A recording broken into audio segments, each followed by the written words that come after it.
Good morning students. आज मैं आपको स्टैंडर्ड 5 के सब्जेक्ट मैथ्स के चैप्टर 3 के बारे में बताऊंगी। हमारा चैप्टर 3 का नाम क्या है? Multiplication and division. तो हमने आगे क्या पढ़ा था? मल्टीप्लिकेशन की प्रॉपर्टी पढ़ी थी, फिर कैसे लार्ज डिजिट में हम मल्टीप्लिकेशन कर सकते हैं वो हमने पढ़ लिया था। अब आगे हमारा क्या है? डिवीज़न है। तो आप लोगों ने डिवीज़न तो पढ़ा ही होगा कि किस तरह से स्टैंडर्ड 4 में, स्टैंडर्ड 3 में डिवीज़न आता है, फिर उसको कैसे डिवाइड करते हैं। लेकिन यहाँ फिर से रिकॉल कर दिया जाएगा। डिवीज़न की प्रॉपर्टी क्या है वो आपको रिकॉल करवा दी जाएगी। तो फर्स्ट क्या है property? When a number is divided by 1 the quotient is the number itself.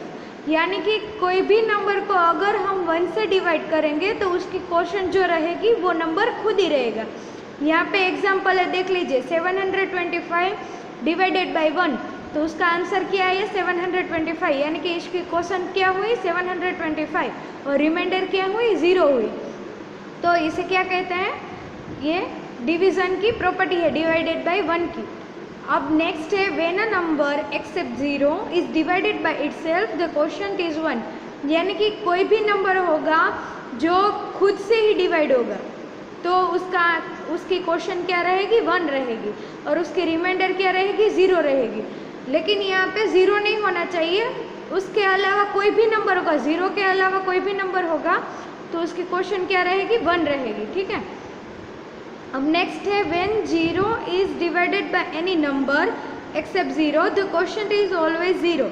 यानी कि यहाँ पे क्या कहा गया है कि कोई भी नंबर 0 से डिवाइड होगा एक्सेप्ट 0, यानी कि 0 के अलावा कोई भी नंबर होगा जो 0 से डिवाइडेड होगा तो उसकी क्वोशंट क्या रहेगी? ऑलवेज 0 रहेगी। यानी कि उसका आंसर क्या आएगा? 0 ही आएगा। यहाँ पे देख लीजिए आप कि 0 डिवाइडेड बाय 1445, तो उसका आंसर क्या आया? 0। यानी कि किसी भी नंबर को हम 0 से डिवाइड करेंगे, किसी भी नंबर को हम 0 से डिवाइड करेंगे तो उसका आंसर क्या आएगा? 0 ही आएगा। एक्सेप्ट 0, यानी कि 0 के अलावा किसी भी नंबर को हम 0 से डिवाइड करते हैं तो उसका आंसर क्या आता है? 0 ही आता है। अब फोर्थ प्रॉपर्टी है, division by 0 is not possible. यानी कि किसी भी नंबर को हम 0 से डिवाइड कर सकते हैं, लेकिन 0 को किसी भी नंबर से हम डिवाइड नहीं कर सकते। नेक्स्ट क्या है? यहाँ पे नेक्स्ट है डिवीज़न एल्गोरिथम। यानी कि डिवीज़न एल्गोरिथम यानी कि डिवीज़न हम कैसे करते हैं उसका फॉर्मूला है। तो क्या है? Dividend is equal to divisor into quotient plus remainder. यानी कि यहाँ पे क्या आ जाएगा? डिविडेंड। यानी कि आप लोग देख सकते हैं, यहाँ पे मान लो एग्जाम्पल है, यहाँ पे एग्जाम्पल है, तो इसे क्या बोलते हैं? डिवाइडेड। अंदर होगा, जो बॉक्स के अंदर होगा उसे क्या कहते हैं? डिवाइडेड। फिर बाहर जिससे हम डिवाइड करते हैं उसे क्या बोलते हैं? डिवीज़र। और उसके ऊपर जो रहेगा, जो आंसर आता है उसे क्या बोलते हैं? क्वोशंट। और नीचे जो रहेगा उसे क्या बोलते हैं? रिमाइंडर।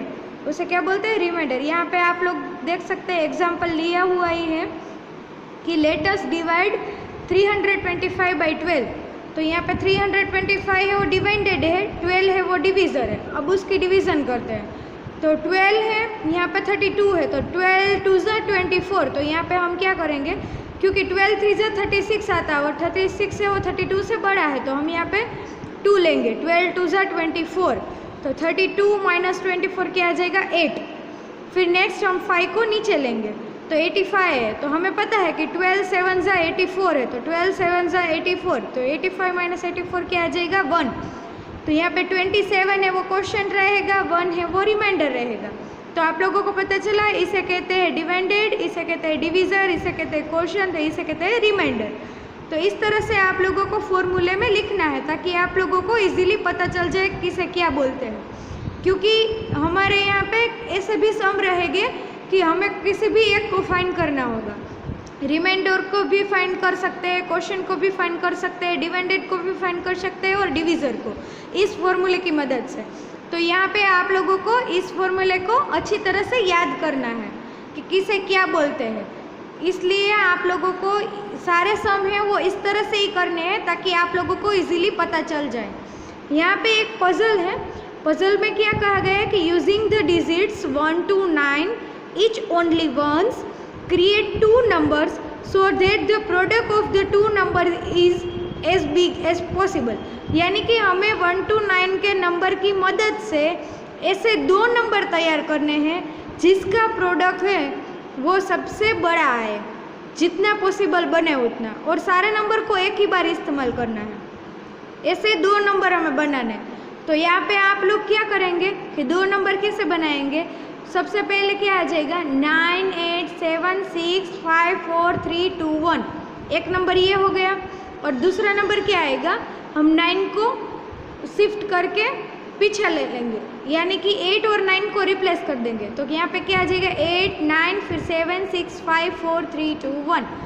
तो इन दोनों का अगर हम मल्टीप्लिकेशन करेंगे तो सबसे बड़ा आ जाएगा। फिर नेक्स्ट है डिवीज़न बाय 1000, 10,000 एंड 1 लाख। तो हमें अब क्या करना है 1000, 10,000 और 1 लाख से डिवीज़न करना है। तो फर्स्ट क्या है to divide a number by 1000, यानी कि कोई भी नंबर को 1000 से डिवाइड करना है। तो यहाँ पे क्या कहा गया है कि we simply remove the last 3 digit to get the quotient, the last 3 digit together form the remainder. यानी कि हम क्या करेंगे, अगर ये नंबर है उसको 1000 से डिवाइड करना है तो हम क्या करेंगे लास्ट 3 डिजिट को निकाल देंगे। तो फर्स्ट है वो क्वोशंट रह जाएगा और बाकी जो 3 है वो रिमाइंडर रह जाएंगे। यहाँ पे आप लोग देख सकते हैं कि यहाँ पे इस तरह से किया है कि इस नंबर को 1000 से डिवाइड किया तो हम 3 से ही कर सकते हैं, क्योंकि 1000 3 से 3000। तो यहाँ पे 3 किया तो 3000 आया, तो ये क्या बचा हमारा रिमाइंडर बचा। तो क्वेश्चन क्या है 3, रिमाइंडर क्या है 287। इसे क्या बोलते हैं डिवाइडेड और इसे क्या बोलते हैं डिवीज़र। तो इस तरह से यहाँ पे ऐसा आता है। तो यहाँ पे ये क्या आ जाएगा पॉइंट आ जाएगा, क्या पॉइंट, और उसे क्या बोलते हैं रिमाइंडर बोलते हैं। सेकंड है to divided a number by 10,000 we simply remove the last 4 digit to get the quotient, the last 4 digit together form the remainder. यानी कि जैसे 1000 में किया वैसे 10,000 में करना है। 1000 में हमने लास्ट 3 डिजिट निकाला था, यहाँ पे लास्ट 4 डिजिट निकालेंगे। इस तरह से इस नंबर में 7 को अलग कर दिया, बाकी चारों को अलग कर दिया, 7 को क्वोशंट, ये रिमाइंडर। आप लोग यहाँ पे देख सकते हैं कि इस नंबर को 10,000 से डिवाइड किया है तो 10,000 7 से 70,000। तो यहाँ पे ये रिमाइंडर बचा, ये क्वोशंट बचा, ये डिवाइडेड और ये डिवीज़र। तो इस तरह से 10,000 से हम डिवाइड कर सकते हैं। फिर नेक्स्ट है 1 लाख से। तो 1 लाख में भी ऐसे ही आएगा, लास्ट 5 डिजिट है उसको रिमाइंडर लग देंगे और आगे के जितने नंबर होंगे उसको क्या बोल देंगे क्वोशंट बोल देंगे। तो इस तरह से आप लोग यहाँ पे देख सकते हैं कि किस तरह से नंबर को 1 लाख से डिवाइड किया हुआ है। 1 लाख 8 जा 8 लाख, तो यहाँ पे ये बाकी सारा रिमाइंडर हो ये क्वोशंट। तो इस तरह से आप लोगों को 1000, 10,000 और 1 लाख से डिवाइड करना है। अब नेक्स्ट है हमारी एक्सरसाइज 3। कौन से पेज नंबर पे है 81 पेज नंबर के ऊपर। तो एक्सरसाइज 3 में फर्स्ट क्या है फिल इन द ब्लैंक्स, यानी कि यहाँ पे क्या करना है ब्लैंक्स को फिल करना है हमारी प्रॉपर्टी को यूज़ करके। तो फर्स्ट क्या है 12,547 डिवाइडेड बाय 1। हमें पता है कि किसी भी नंबर को हम 1 से डिवाइड करेंगे तो उसका आंसर क्या आएगा वो नंबर इटसेल्फ, यानी कि वो नंबर जो खुद है वही आएगा। तो यहाँ पे क्या है नंबर 12,547, तो यहाँ पे आंसर क्या आ जाएगा 12,547। फिर नेक्स्ट है 87,450 डिवाइडेड बाय 87,450, यानी कि किसी भी नंबर को खुद से डिवाइड करते हैं तो हमारा क्वेश्चन क्या रहेगा 1 रहेगा। हमने आगे प्रॉपर्टी में देखा था कि किसी भी नंबर को खुद से डिवाइड करते हैं तो हमारा क्वेश्चन क्या आ जाएगा 1, तो यहाँ पे आंसर क्या आएगा 1। फिर नेक्स्ट है 0 डिवाइडेड बाय नंबर, यानी कि हमें पता है कि 0 डिवाइडेड बाय नंबर, किसी भी नंबर को हम 0 से डिवाइड करेंगे तो हमारा आंसर क्या रहेगा 0। किसी भी नंबर को 0 से डिवाइड करते हैं तो हमारा आंसर 0 रहेगा, लेकिन किसी भी नंबर को हम 0 से डिवाइड नहीं कर सकते। नेक्स्ट है box divided by 35 is equal to 0, यानी कि हमें पता है कि किसी भी नंबर को हम 0 से डिवाइड करेंगे ना तभी हमारा आंसर 0 आएगा। तो यहाँ पे आंसर क्या आ जाएगा 0। फिर नेक्स्ट है find a number which when divided by 35 gives the quotient 22 and remainder 14, यानी कि हमें ऐसा नंबर फाइंड करना है जिसको 35 से डिवाइड करे तो हमें क्वोशंट 22 मिले और रिमाइंडर 14 मिले। तो इसे किस तरह करेंगे हम, इसे देख लीजिए आप, इस तरह से हमारी फॉर्मूले की मदद से करेंगे। डिवीज़र हमारे पास क्या है 35, क्वोशंट क्या है 22 और रिमाइंडर क्या है 14। तो हमारे पास फॉर्मूला क्या है कि divided is equal to divisor into quotient plus remainder. तो डिवीज़र क्या है 35 है, क्वोशंट क्या है 22 है और रिमाइंडर क्या है 14 है। तो 35 इंटू 22 प्लस 14, तो 35 इंटू 22 क्या आ जाएगा 770। तो हमें पहले क्या करना है, पहले मल्टीप्लिकेशन करना है फिर एडिशन करना है। तो मल्टीप्लिकेशन में 770 प्लस 14, तो उसका आंसर क्या आ जाएगा 784। यानी कि 784 को अगर हम 35 से डिवाइड करें तो हमें क्वोशंट 22 मिलेगा और रिमाइंडर 14 मिलेगी। तो इस तरह से आप लोगों को ये सेकंड है वो आपकी फेयर बुक में लिखना है। फिर थर्ड है 3699 when divided by a certain number gives 231 as a quotient and 3 as the remainder. Find the number. यानी कि यहाँ पे क्या करना है कि 3699 को किस नंबर से हम डिवाइड करें तो हमें क्वोशंट है वो 231 मिले और रिमाइंडर 3 मिले। तो यहाँ पे भी हम वही फॉर्मूला यूज़ करेंगे। फर्स्ट है डिवाइडेड हमें दिया गया है 3699, क्वोशंट क्या है 231 और रिमाइंडर क्या है 3 है। तो हमारा फॉर्मूला क्या है कि divided is equal to divisor into quotient plus remainder. तो हमें क्या फाइंड करना है, डिवीज़र फाइंड करना है। तो हमने यहाँ पे डिवीज़र को x ले लिया, तो यहाँ पे बाकी सारे नंबर्स डाल देंगे हम। तो 3699 is equal to x into 231 plus 3। तो अब यहाँ पे हम क्या करेंगे, x को एक साइड रख देंगे और बाकी सारे नंबर को लेफ्ट साइड रख देंगे। तो एडिशन है वो सब्ट्रैक्शन हो जाएगा और मल्टीप्लिकेशन है वो डिवीज़न में हो जाएगा। तो 3699 माइनस 3 और डिवीज़न में 231, तो x इज इक्वल टू क्या आ जाएगा 3696 अपॉन 231।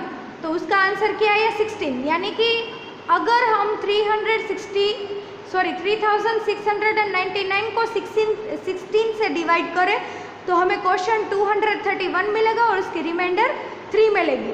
तो इस तरह से आप लोगों को क्वेश्चन 3 है वो भी आपकी फेयर बुक में कंप्लीट करना है। अब नेक्स्ट है क्वेश्चन नंबर 4। तो क्वेश्चन नंबर 4 क्या है, कंप्लीट द टेबल। यानी कि यहाँ पे जो टेबल दिया गया है उसको हमें कंप्लीट करना है। तो फर्स्ट क्या है, number quotient remainder, number quotient remainder. तो यहाँ पे फर्स्ट क्या है 5164 डिवाइडेड बाई 1000। तो आप लोगों को पता है यहाँ पे हमें क्या करना है कि 1000 है, यानी कि 30 जो होंगे, जो पीछे के 3 नंबर होंगे वो रिमाइंडर में चले जाएंगे और बाकी सारे आगे के होंगे वो क्वोशंट में चले जाएंगे। तो यहाँ पे 3 क्या है 164, तो 164 है वो रिमाइंडर और 5 है वो क्वोशंट। फिर यहाँ पे है 62,847 डिवाइडेड बाई 1000। तो ये लास्ट 3 है वो रिमाइंडर, यानी कि 847 रिमाइंडर और 62 है वो क्वोशंट। फिर 18,275 डिवाइडेड बाई 10,000। तो यहाँ पे 4 0 है, तो यहाँ पे लास्ट 4 होंगे वो रिमाइंडर और आगे का जो 1 होगा वो क्वोशंट। फिर 7,23,456 डिवाइडेड बाई 10,000। तो लास्ट 4 है वो रिमाइंडर और आगे के जो 72 है वो क्वोशंट। फिर 6,12,345 डिवाइडेड बाई 10,000। तो लास्ट 4 है वो रिमाइंडर और आगे के जो 61 है वो क्वोशंट। फिर नेक्स्ट है 8,88,888 डिवाइडेड बाई 1 लाख। तो हमें पता है कि यहाँ पे डिवाइडेड बाई 1 लाख है, यानी कि 5 0 है। तो 5 8 है वो रिमाइंडर और 1 8 है वो क्वोशंट। 2,34,567 divided by 1 lakh. तो 34,567 है वो रिमाइंडर और 2 है वो क्वोशंट। 8,17,567 divided by 1 lakh. तो 8 है वो क्वोशंट और बाकी सारे रिमाइंडर। फिर 70,45,678 डिवाइडेड बाई 1 लाख। तो 17 है वो यहाँ पे और बाकी सारे रिमाइंडर। 80,12,345 बाई 1 लाख। तो 80 है वो क्वोशंट और बाकी सारे रिमाइंडर। तो इस तरह से आप लोगों को जितने 0 है उतने रिमाइंडर और बाकी के आगे के जितने नंबर होंगे वो क्या हो जाएंगे क्वोशंट। तो इस तरह से आप लोगों को एक्सरसाइज 3 है उसमें फर्स्ट क्वेश्चन और फोर्थ क्वेश्चन टेक्स्ट बुक में ही कंप्लीट करना है और सेकंड और थर्ड है वो आपको फेयर बुक में लिखना है। तो यहाँ पे हमारी एक्सरसाइज 3 है वो कंप्लीट होती है।